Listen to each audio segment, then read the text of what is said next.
Party थी उसको संगठन का स्वरूप देने का कार्य अगर कोई किया है, हर जिम्मेवारी का निर्वहन पूरे मनोयोग से, पूरे मन से उसका निर्वहन किया। क्योंकि मिशन एक अभियान के तहत हम लोग चल पड़े हैं और यह जब तक अभियान पूरा नहीं हुआ हम लोग इसी तरह से संघर्षरत रहेंगे।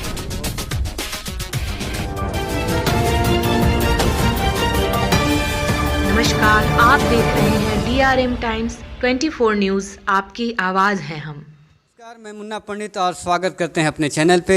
आज हम बात करेंगे, हमारे साथ बैठे हुए हैं जदयू के पूर्व प्रदेश सचिव, युवा नेता, शिक्षाविद प्रोफेसर डॉक्टर शशि भूषण प्रजापति।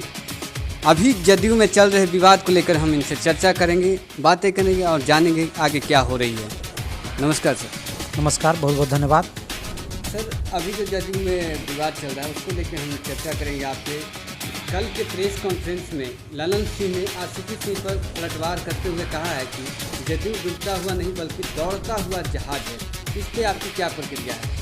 देखिए, जहाज जब भी कोई चलता है तो उसे कैप्टन चलाता है। और आपको पता होगा कि हमारा जो जनता दल यूनाइटेड जो पार्टी थी उसको संगठन का स्वरूप देने का कार्य अगर कोई किया है इस पार्टी में तो वो आदरणीय आरसीपी बाबू हैं। संगठन जो पहले जिला तक भी जिसका पहुंच नहीं था उसको बूथ स्तर तक पहुंचाने का अगर कोई काम किया है तो वो हमारे संगठनकर्ता, जनता दल यूनाइटेड संगठन के शिल्पकार आदरणीय आरसीपी बाबू हैं, जो कि बूथ स्तर तक पार्टी को पहुंचा करके उसे एक संगठनिक रूप स्वरूप देने का उन्होंने अपने मेहनत संघर्ष के बल पर प्रयास किया था। और जब उनको खुद ही इस पार्टी से इस्तीफा देने के लिए विवश किया गया तब आप समझ सकते हैं कि इस पार्टी का हश्र आने वाले समय में क्या होगा। तो यह पार्टी जो है बिल्कुल निश्चित रूप से कुछ दिनों के बाद डूबता हुआ जहाज प्रतीत होगी। आप भी इस बात को देखिएगा।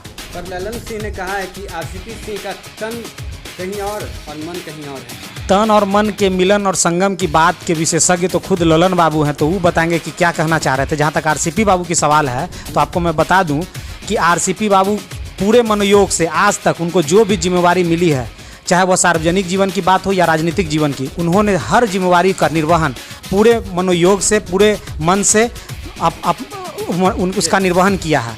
और मैं यह भी बताना चाहूँगा कि जो उन पर आरोप लगाया जाता है बीजेपी के साथ होने का, तो आपको यह पता होना चाहिए कि जो सरकार अभी चल रही है वो किसके सपोर्ट से चल रही है। वो पिछले 17 सालों से जो नीतीश बाबू जो मुख्यमंत्री बने हुए हैं वो किसके सपोर्ट से बने हुए हैं? वो बीजेपी के सपोर्ट से मुख्यमंत्री बने हुए हैं। आज 43-45 सीट होने के बावजूद भी, तीसरी नंबर की पार्टी होने के बावजूद भी आज अगर जदयू शासन की सरकार है तो वह किसके बदौलत है, किसके सपोर्ट से है? वह बीजेपी के सपोर्ट से। तो आप यह बताइए कि बीजेपी के सपोर्ट से है तो आप कैसे आप उन पर यह आरोप लगा सकते हैं तन और मन का? हाँ जी, पर यह भी कहा जा रहा है कि आरसीपी सिंह को मंत्री पद के लिए बात करने के लिए भेजा गया था पर वो खुद नहीं ले पाए। देखिए, जिसको जहाँ पर जो जिस योग्य होता है, जिसमें जो क्षमता होती है उसी को भेजा जाता है। ये तो खुद ही कुर्ता पैंट पहन करके इस जो है मंत्री बनने का इंतजार 2019 से ही कर रहे थे। अरे भाई, आप में योग्यता रहेगी तब ना। आप में क्या योग्यता है बताइए? आप 2010 के बाद जो पार्टी छोड़े थे, आप क्या क्या नहीं बोले मुख्यमंत्री जी को? उसके बाद भी आप आए हैं तब मुख्यमंत्री जी के आप भरोसे जो है आपको पथ निर्माण मंत्री बनाया गया जीतन राम मांझी के कैबिनेट में। आज जबकि आप खुद जो चुनाव हार गए थे मुंगेर से, आप खुद सोचिए। उसके बाद भी जब जीतन राम मांझी को पथ निर्माण मंत्री से हटा दिए, फिर जब मुख्यमंत्री जी वापस बने, मुख्यमंत्री जब नीतीश कुमार बने तो फिर से इनको बुलाया गया कैबिनेट में, फिर इनको चुनाव फिर 2015 में लड़ाया गया। बताइए, उसमें भी यह चुनाव ये हारे थे। उसके बाद इसके बावजूद भी इनको एमएलसी के रास्ते इनको मंत्री बनाया गया। तो कृपा पर तो खुद ही है, इनमें तो कोई योग्यता रही नहीं है, तो खुद दूसरे का योग्यता समझेंगे कैसे? कल जो मंत्रिमंडल की जो विस्तार की बात चल रही थी तो जिसको बनना होता उसी को मुख्यमंत्री जी भेजते हैं। कल विजय कुमार चौधरी गए थे मंत्रिमंडल विस्तार पर बात करने के लिए, इनको नहीं बनाना था, इनमें योग्यता नहीं है, तो मुख्यमंत्री जी इनको नहीं बने तो नहीं भेजे। तो इस वजह से आप पिछली बार जब आदरणीय आरसीपी बाबू को भेजे थे तो आदरणीय आरसीपी बाबू को मंत्री पद संभालने के लिए यहाँ से मुख्यमंत्री जी भेजे थे। उन्होंने स्पष्ट भी किया कि अमित शाह से जब बात हुई तो मुख्यमंत्री जी खुद बोले कि आप जाके मंत्री पद संभालिए और सेंटर में जाकर के। जी, तो पार्टी ने जो भ्रष्टाचार के आरोप लगाए हैं, जदयू ने कहा है कि आरोप का जवाब देने से बचने के लिए आरसीपी सिंह ने इस्तीफा दे दिया। देखिए, आरोप का बिंदुवार उन्होंने जवाब दिया है, ठीक है ना। और जब राजनीति की भी एक मर्यादा रूप से कहना कि जो कोई जो ज़मीन जो लिया गया, जो 40 बीघा की जो ज़मीन की बात की गई, वो क्या कहीं कोई बॉम्बे में लिया गया है, कोई नोएडा के इंडस्ट्रियल एरिया में लिया गया है, वो खेत है। आप जा करके देखिए अस्थावा, रहुई, इस्लामपुर जैसे खेत में जहाँ पे 1000 रुपये कट्ठा ज़मीन था कुछ सालों पहले, उस समय लिया गया था। और उनके नाम से कोई भी ज़मीन नहीं है। जो भी ज़मीन है, जो भी संपत्ति है, वो उनकी बेटियों के नाम से है। उनकी पुश्तैनी संपत्ति भी थी। उनके पिताजी खुद शिक्षक रह चुके, सरकारी सेवा में थे। उन्होंने मरने से पहले अपनी पोतियों के नाम सारे ज़मीन कर दिया था। और उनकी दोनों बेटियाँ 2010 से IT रिटर्न फाइल करते आई हैं। आप सब सारा कुछ पब्लिक डोमेन में, पब्लिक देख सकती है। उनकी दोनों बेटियां देश और राष्ट्र का समर्पण भाव से सेवा कर रही है। एक पुलिस पदाधिकारी है, एक वकील हैं।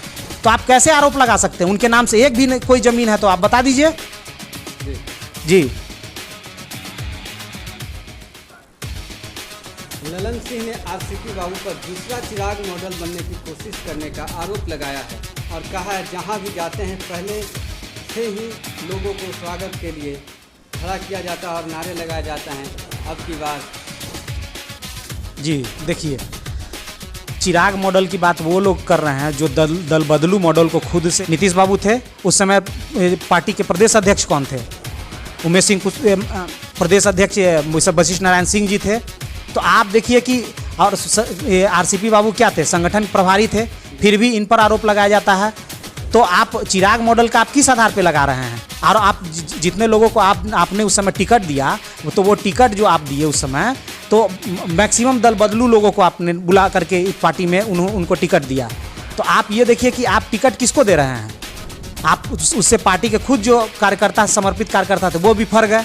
तो पार्टी को खुद अपने हार का जो है खुद से समीक्षा करनी चाहिए। रही बात आप जो बोल रहे हैं कि नारा लगवाया जाता है, तो आप ये बताइए कि आदरणीय नीतीश बाबू के बाद अगर इस पार्टी में RCP बाबू जैसे अगर नेतृत्व उभर कर सामने आ रही थी और उसके लिए जनता उनके लिए अगर अब नारा लगा रही थी, तो ये तो पार्टी का जनाधार बढ़ रहा था। इससे तो पार्टी को और इस पार्टी के लिए यह सकारात्मक बात थी। इससे पार्टी और के नेतृत्व को घबराने का कोई बात नहीं था कि जो उससे घबरा करके कि हम ये इनका नेतृत्व उभर रहा है और उनसे घबरा करके लोग करें नारा स्वतः स्फूर्त लग रहा था। जो हमारा पिछड़ा, अति पिछड़ा, दलित, महादलित समुदाय के जो लोग हैं, जो पार्टी से जुड़े हुए, जिन्हें मान सम्मान और प्रतिष्ठा देने के जो युवा लोग हैं, जो महिला लोग हैं, जो अक़लियत समाज के लोग हैं, उनको जो मान सम्मान प्रतिष्ठा आदरणीय RCP बाबू ने दिया, तो वो तो स्वतः स्फूर्त आएंगे ही। वो तो आकर के उनके पक्ष में नारा लगाएंगे ही।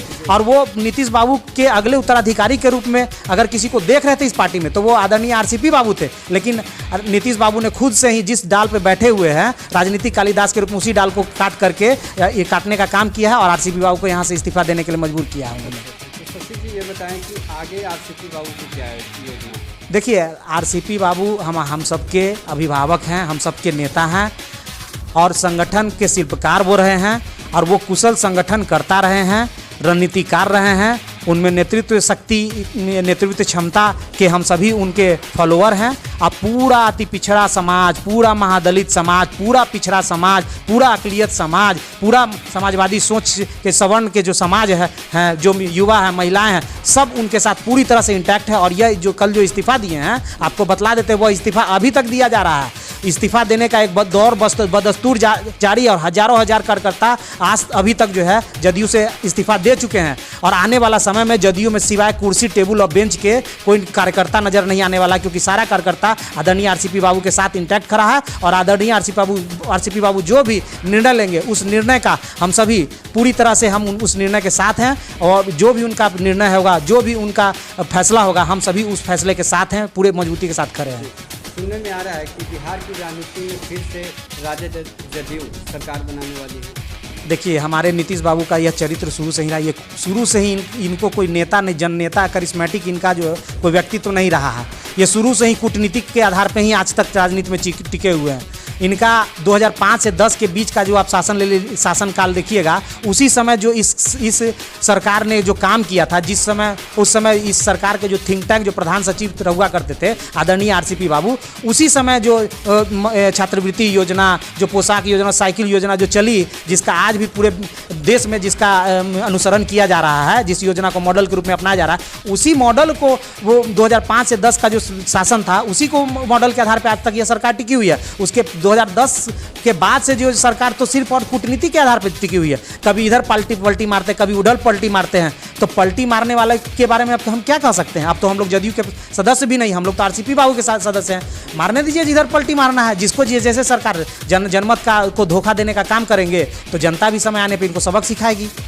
जाते जाते हम ये कहना चाहेंगे कि हमारे जनता के लिए या आने वाले समाज में जो आपको होता नेता हैं, तो आप क्या कहना चाहेंगे आने वाले? देखिए, हम अपने जितने भी मेरे समर्थक हैं, मेरे जितने भी जानने वाले चाहने वाले मेरे लोग हैं, मेरे वह जिस वंचित समाज के लिए मैं हमेशा आवाज़ उठाते रहता हूं, जिस समाजवादी सवर्ण सोच के लोगों के लिए मैं आवाज़ उठाते रहा हूं, जिस अति पिछड़ा समाज से मैं आता हूं, तो उस समाज को अगर मान सम्मान और प्रतिष्ठा देने का कोई काम किया है तो वो आदरणीय आरसीपी बाबू ने किया है। और हम लोग आदरणीय आरसीपी बाबू के नेतृत्व में हम लोग सब लोग मिल करके, और आने वाला समय जो है, यह प्रदेश का जो सियासत है वह हमारे ही इन्हीं लोगों के बीच इर्द गिर्द घूमेगा।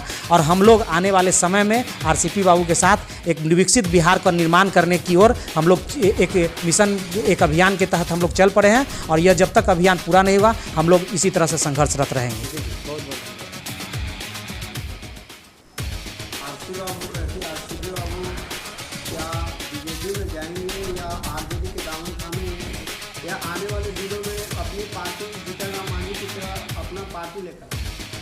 देखिए, मैं पहले ही बता चुका हूं कि आदरणीय आरसीपी बाबू बहुत मंझे हुए संगठन करता रहे हैं।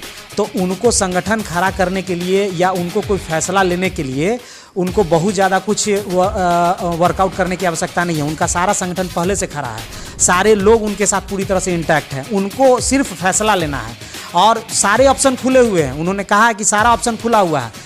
समय आने पर और हम लोगों से विचार विमर्श करने के बाद, चूंकि आरसीपी बाबू शुरू से ही लोकतांत्रिक विचार के हिमायती रहे हैं पार्टी के अंदर भी, तो वो सब लोग से हम लोग से बातचीत कर रहे हैं। हम लोग सर्वसम्मति से आदरणीय आरसीपी बाबू का जो भी फैसला होगा, जो भी उनका आदेश होगा, जो भी उनका निर्णय होगा, हम लोग उस निर्णय का निर्वहन करेंगे। उस फैसले का हम लोग मान सम्मान रखेंगे, उस फैसले के साथ हम लोग आगे बढ़ेंगे। और अभी तो फैसला ये है कि जदयू को हम लोग छोड़ चुके हैं। प्रदेश सचिव, युवा नेता, शिक्षाविद प्रोफेसर डॉक्टर शशि भूषण कुमार प्रजापति जी को ऐसे ही हम आगे रूबरू करेंगे अगले वक्ता और नेता से। तब तक के लिए चैनल को सब्सक्राइब करें, लाइक करें।